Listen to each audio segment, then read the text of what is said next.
I want to start, a number of comrades have talked about hope and hopelessness, and I want to start with that because I do think it's, in many senses, you know, we wouldn't be socialists if we didn't care about what's happening to the world. I mean, one of the things that got me first active as an activist in the 1980s was the threat of extinction to the whales and to pandas and learning about that and being utterly shocked that these incredible animals should be threatened. And I think in that sense we have to recognise that there is a lot of despair and there is a real sense of hopelessness. You know, the figures I gave at the start of the meeting, that something like between 30 and 150 species are going extinct every single day, that's a tremendous loss. It's a loss that will never be replaced. You know, if humans were to go extinct at some point, there'd be a whole new evolutionary tree that develops and new species would evolve in time. But those species were gone forever. They will never come back. And we should be upset. And I think many people are worried and concerned. But actually, I think we also can see in everyday society real senses to be actually hopeful about it. One of which is just how concerned ordinary people are about the natural world. The RSPB, for instance, in Britain is the single biggest membership organisation. 1.2 million people are members of the RSPB. They care about birds, they like birds, they want to see more birds, they hope that birds don't go extinct. They they spend their hard-earned money on bird feeders and food for the birds to keep them alive because they enjoy them and they recognise it makes a difference. And it should be said it does make a difference. One of the reasons that guardian bird extinction rates biodiversity loss has been halted is in part because humans and people have gone out and fed the birds in their parks and in the gardens. Millions of people enjoy going and walking in the countryside, and the countryside isn't a pure natural world, but of course it is what they are enjoying, experiencing is the world and the natural world around them, and they want to enjoy that and protect it. But I think really that's the starting point for my hope.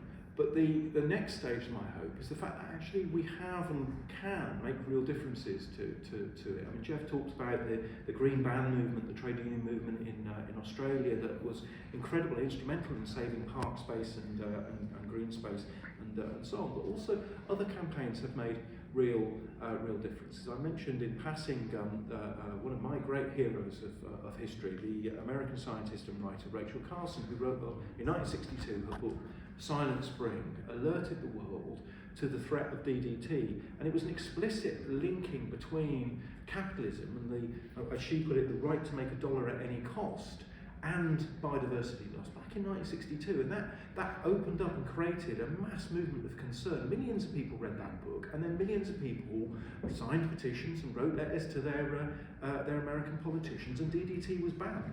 Now there's also, I'm not trying to pretend that America has become this great biodiversity, wilderness, wonderful place, but it does show action here and now can make a real difference to the future.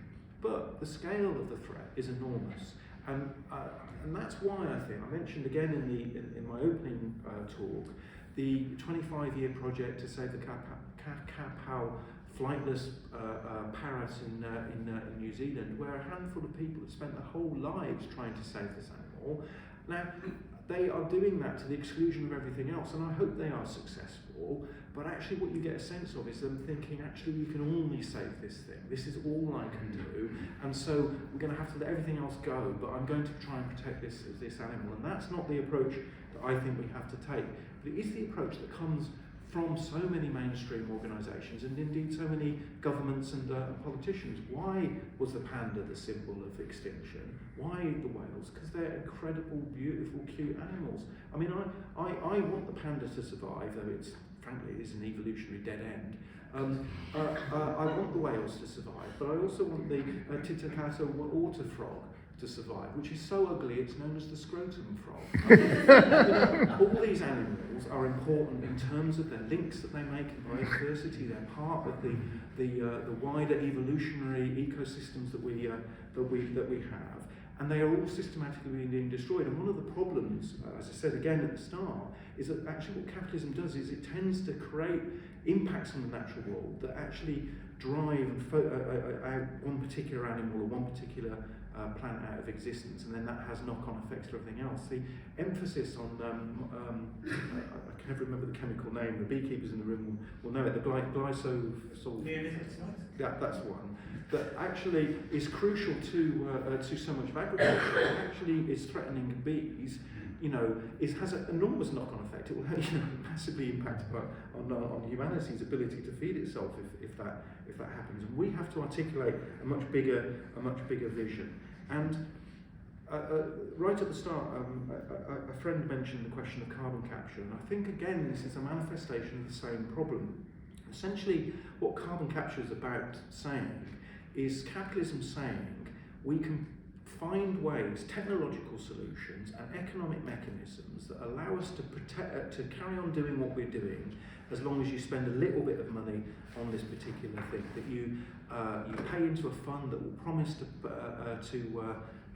plant some trees and some forests, or you pay into a fund that will sequester a whole section of the Amazon rainforest and protect it against the loggers and the mining companies and the rest of it, or you pay into some money into a fund and they all promote cycling in the global south to the exception of cars. And of course these, they superficially look good, but really they're about greenwashing the economic system and actually do very, very, very little, as has been exposed in that great article in The Guardian today, but to be honest has been exposed time and again over the last few decades. This idea of net zero is a farce. It's a trick, an economic trick, to lull us into thinking that the system has a way of correcting itself, but the system can't correct itself because the system is predicated on the natural world being part and parcel of a production system that is about maximising profits and to hell with the rest of the world.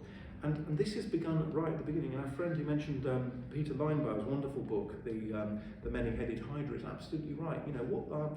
Marx and everyone else who spotted at the start of capitalism was saw the destruction of the natural world and the destruction of much more sustainable methods of organising and living and farming and so on, so that they could implement a new way of maximising profit, and that meant deforestation, it meant displacement of people off the land, it meant the draining of waterways and all the rest of it. And I think we have to talk about a different vision, and I think comrades have spoken very, very wonderfully about how socialism is a different way of relating to the natural world and how we'd be able to free up resources and so on. And I think this could happen quite quickly.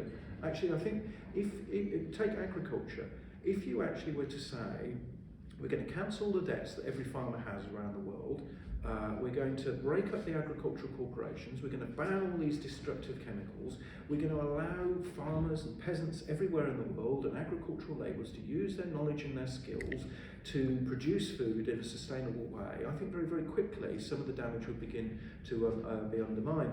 One of the terrifying things about what's happening with modern agriculture is the way that big organised agricultural companies go into the global south, destroy very, very sustainable forms of agriculture to prioritise single crop, highly profitable things, and that's particularly about coffee beans and all those things, those cash crops that are terrible for biodiversity. Actually freeing up people to run agriculture, run farming in a way that's sustainable and natural is something that can be, I think, done quite quickly. But all sorts of other things. Actually, if you think about if we I don't know, made Starbucks pay its tax and just use that money to create space urban, areas of growth and in Manchester, how that would encourage diversity and bees and insects. I'm not trying to say it would solve the problem, but very quickly you could see an increase in the number of species. But getting there is the question: how do we get to that way, and how do we do it today? And I think, here we have to say